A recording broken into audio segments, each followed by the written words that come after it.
Okay. Welcome to EPG Pathshala. I am Dr. Abu Saleh, an assistant professor of English at Raja Pere Mohan College under University of Calcutta. Today we will be discussing about John Milton, especially his important works under the paper English Literature 1590 to 1798. This module has been prepared by Antralina Basu. She is a research scholar at the University of Hyderabad. So in this module, we will be discussing about John Milton and his important works, his poems and other writings. This module outlines the important literary works of John Milton, and it showcases how his writings contributed in the contemporary society of England. It delves into the themes predominant in his writings. Also, this module encapsulates his style of writing, especially his prose and poetry. John Milton was born on 9 December 1608 and he died on 8 November 1674. Milton is regarded as one of the significant figures in English literature since his days of writing. Milton is a prolific writer. He has composed numerous poems, pamphlets, theopolitical as well as polemic writings. Milton's work showcases a strong reverence for the ideas of freedom and forbiddance, therefore alluring readers, critics, academics since times immemorial. So we are discussing about John Milton and how he is an important literary person in history of English literature. So now let us have a look at the prose writings of John Milton. We will see an outline of John Milton's prose writings.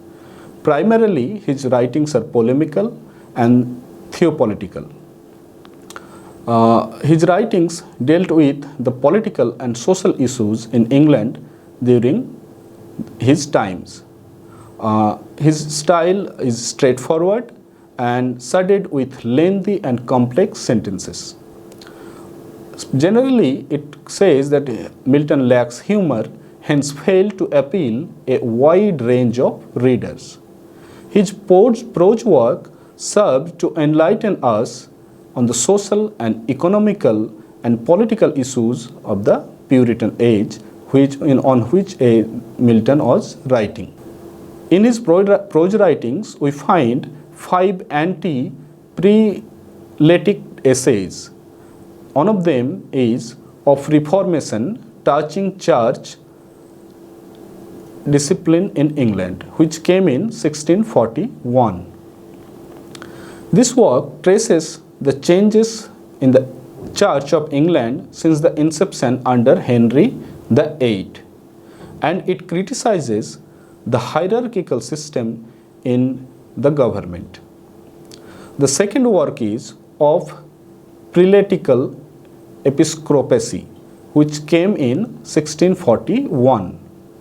It is the shortest religious tract by Milton.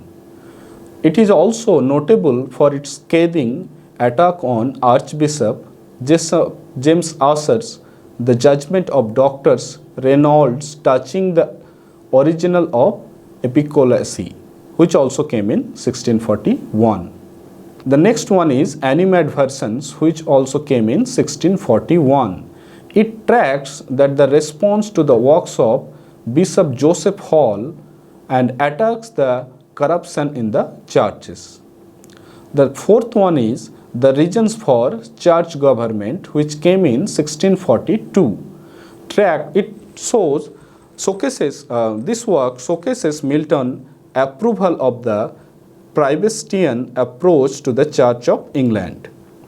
The last one in this series is An Apology Against Pamphlet, which came in 1642. It is also called the Apology for Smectiveness. It is written as a response to Bishop Hall, a modest confutation of the Animate versions. So after discussing his anti-prelatic essays, now we'll see his prose work, especially on divorce.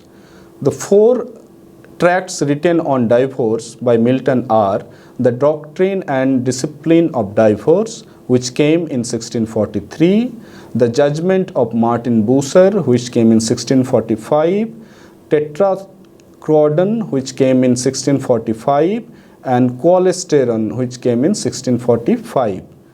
So we are discussing Milton's essays on divers.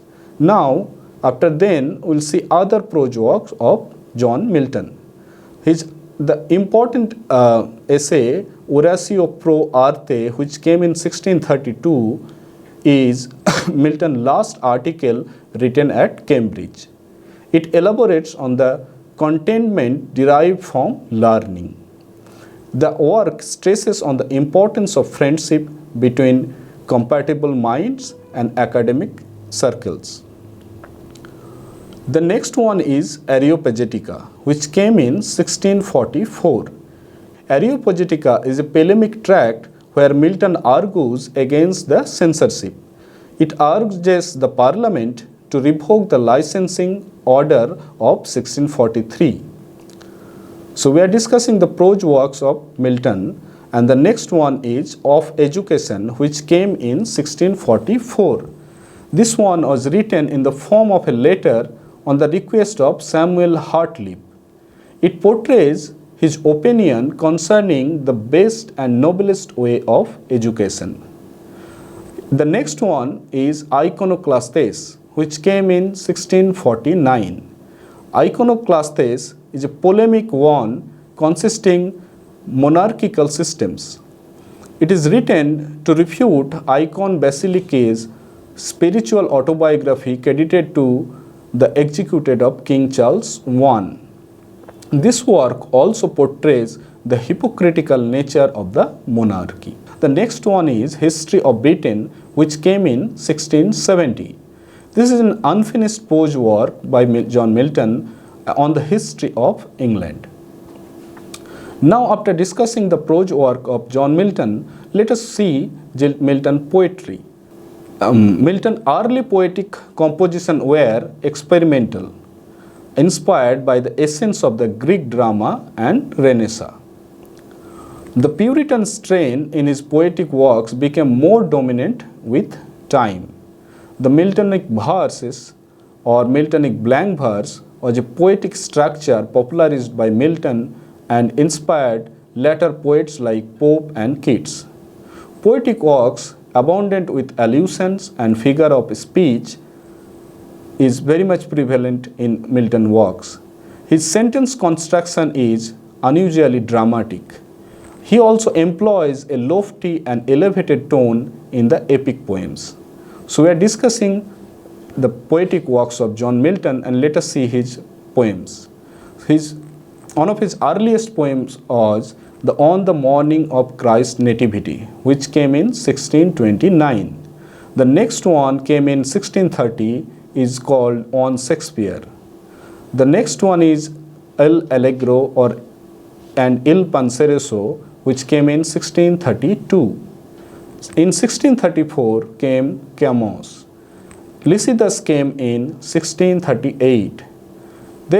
After then, there are 3 sonnets by Milton. Further, the epic Paradise Lost came in 1658, and Paradise Regained came in 1671, and at the end, Samson Agonistes, it came in 1671. Now, let us discuss On the Morning of Christ's Nativity, which came in 1629. The poem was composed during his study in Cambridge. It revolves around the significance of the incarnation of Christ. The poem showcases the poet's imagination and his poetic concern. The poem also serves as a precursor to Paradise Lost. After discussing On the Morning of Christ's Nativity, now we'll discuss on Shakespeare, which was published in 1630. It was composed of 16 lines. Initially, this poem was titled An Epitaph on the Admirable Dramatique Poet W. Shakespeare. Initially, this poem was titled as An Epitaph on the Admirable Dramatique Poet W. Shakespeare. The poem revolves around the idea that no momentum was needed to pay tribute to Shakespeare, as he himself had created an immoral memorial for himself through his literary works. This poem is written in iambic pentameter and divided into heroic couplets. So after one Shakespeare, we will discuss El Allegro and Il Penseroso, which were published in 1632. These are called companion poems that complement each other. These explore contrasting states of human psyche. El Allegro talks about the importance of being joyful and the necessity of celebrating on a spring day. On the other side, Il Penseroso talks of Milton condemns merriment and embraces melancholy. Now let us discuss about Camels, which came in 1634. Camels was subtitled A Masque Presented at Ludlow Castle, 1634. It showcases Milton's Puritan sensibilities. Camels is Milton's first dramatic representation of the contention between good and evil. Camels revolves around virtuous lady who restrains from all sensual temptation. So we are discussing Camels. Next, let us discuss Lycidas. Lycidas is a pastoral elegy by John Milton. Lycidas was written for a friend, Edward King, who had drowned during traveling to Ireland. This poem upholds Milton's own suffering on the realization that death can cripple all human achievements and aspirations. After discussing various poems of Milton, let us discuss Milton's sonnets. Milton was the only notable sonneteer in the post-Elizabethan era. Milton revived and broadened the style of sonnet writing in English. He has written 23 sonnets in altogether. Sonnets on both personal and political, social events were written by John Milton. Milton's sonnets written in the latter part of life deal with personal emotions and are more intimate in their expressions. So we are discussing sonnets of John Milton. Milton modified the form of the Italian pattern or the Petrarchan sonnet like Petrarch's Renaissance followers, Bembo, Delia Casa, etc. He experimented by allowing the octave to run into the sestes unlike Petrarchan sonnets, which reads through a different way. Instead of being divided into paragraphs, Milton's sonnet became a verse moving through a sound pattern, 4 division rhymes. The Milton sonnet have intricate sentence structure. So we are discussing John Milton sonnets, we see how it is different from Petrarchan and other earlier English sonnets. Now let us move and see a sonnet of John Milton that is on his being arrival at the age of 23, which was published in 1632. This sonnet was written immediately after Milton's graduation from Cambridge. This is a Petrarchan sonnet written in iambic pentameter. This sonnet revolves around Milton's speculation on the passage of time and his faith in the will of the Almighty. His religious bent towards Calvinism can be perceived through this sonnet. So after discussing that sonnet, we will discuss on his blindness, which came in 1655. This is also a Petrarchan sonnet and it is written in iambic pentameter. This is regarded as one of the most touching sonnets in English literature. Written at the time when Milton was turning blind and was emotionally broken, not knowing how to be service to God as he was becoming blind. The poem, true to the Puritan spirit, upholds the importance of submitting to the will of the Almighty. They also serve who only stand and wait. We are discussing John Milton's sonnet on his blindness, and this is also important because personally Milton was also getting blind at that time, and how he was thinking about his submission to God. Now let us discuss some of the major and prominent work of John Milton, and one of them is obviously Paradise Lost. Milton started writing Paradise Lost in 1658, and during that time Milton was completely blind. He aspired to assert the eternal providence and justify the ways to God to men, which is taken from Paradise Lost. And Paradise Lost was written as an epic poem in the form of a blank verse. We are discussing Paradise Lost of John Milton. If we see the themes of Paradise Lost, we can see it evokes the biblical narrative of the fall of man, which showcases how Adam and Eve disobeyed their father by falling prey to the temptation of Satan, and how they were expelled from the Garden of Eden or the paradise. Primary object of Paradise Lost was to showcase the consequences of man's first disobedience and uphold the importance of submitting to the will and grace of God. The theme of the Paradise Lost is the eternal theme of man's falling from paradise. Paradise Lost also captures the biblical story of how Satan or Lucifer was defeated and banished from the hell or Tartarus. Paradise Lost upholds the ethos of the Puritan age accurately. Paradise Lost has been referred to as the dream of a Puritan fallen asleep over his Bible. Now let us discuss Paradise Lost book-wise.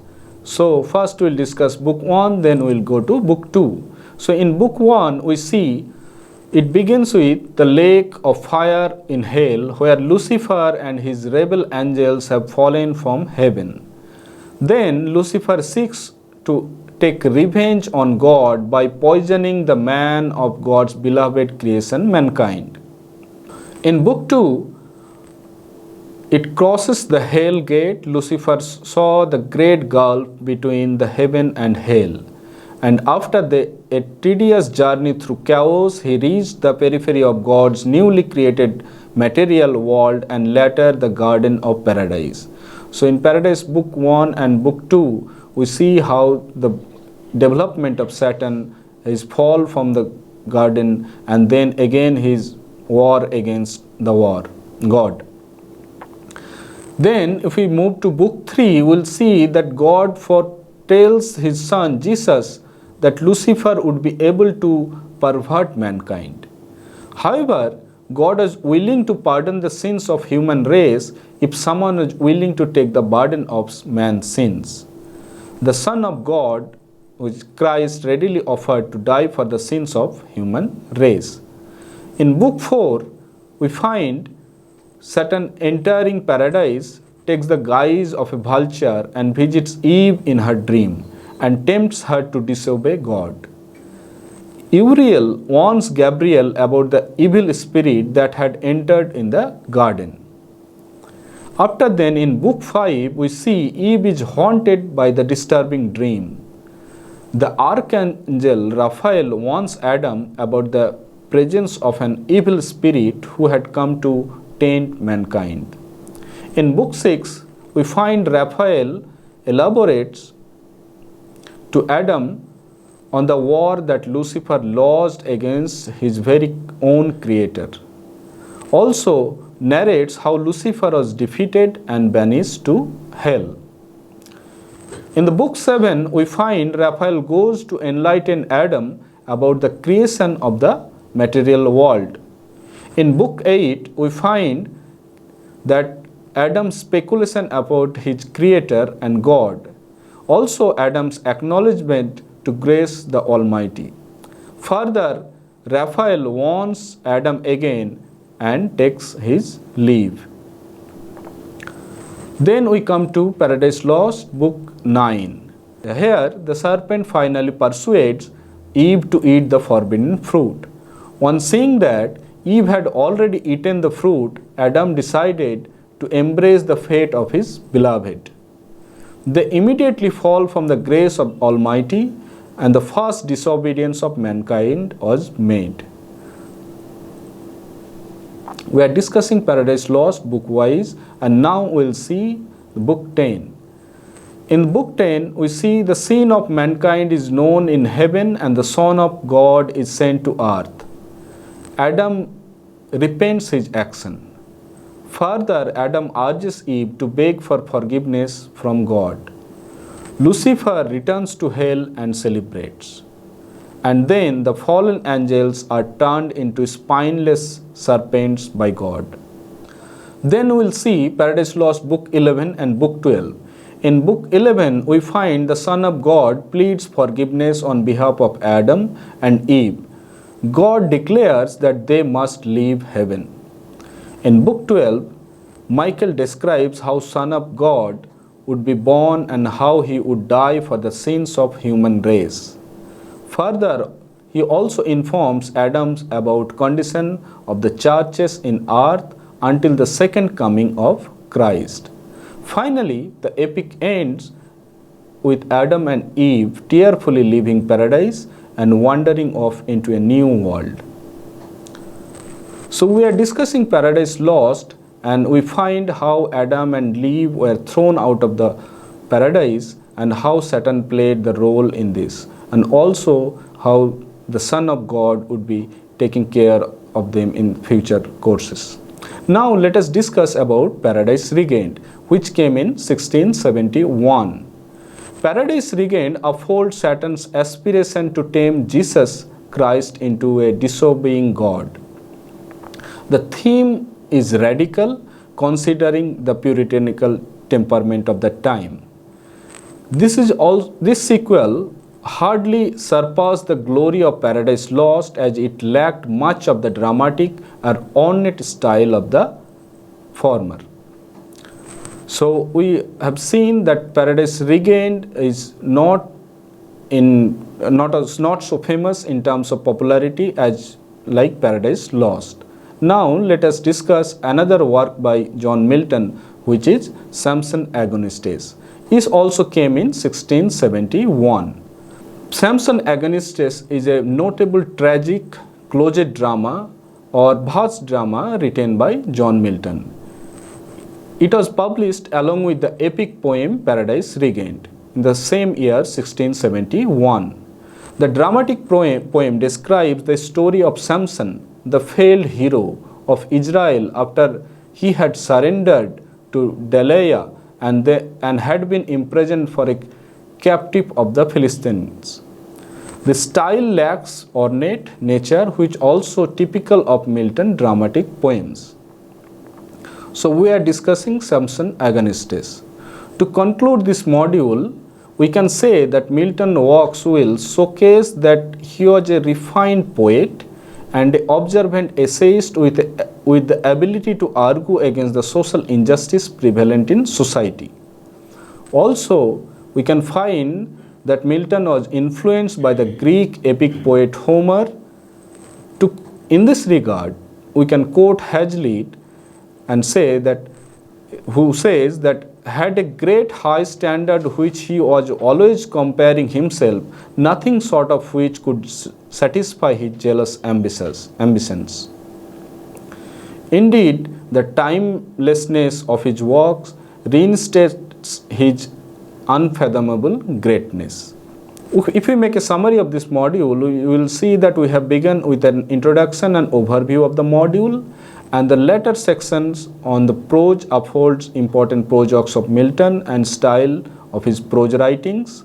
Further section elaborates on Milton poetic style and important poetical works. And then we have discussed Milton sonnets and elaborated on those. And after then the next section was the Milton famous work Paradise Lost, and we have seen the book-wise summary of the work. Further, we have discussed Paradise Regained and Samson Agonistes. And here we come to an end of this module. Hope you have liked it. If you want to know more about John Milton and his works, please read the e-text. Also, you can have a look at the further reading section of this module. There will be book listed on this work, on his works, and you can know more about John Milton and his literary writings. Also, you can take part in the quiz section and know how you are learning about yourself, about the module. Thank you.